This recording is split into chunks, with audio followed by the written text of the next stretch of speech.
Hi, this is Michael Beach with Michael Beach Coaching and Consulting. We are here today with another video for you about emotional intelligence.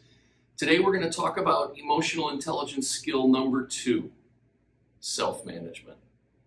You have to use your awareness, your self-awareness, to stay flexible, to direct your responses positively to the events and the adversity going on around you. It's all about positioning yourself for maximum success.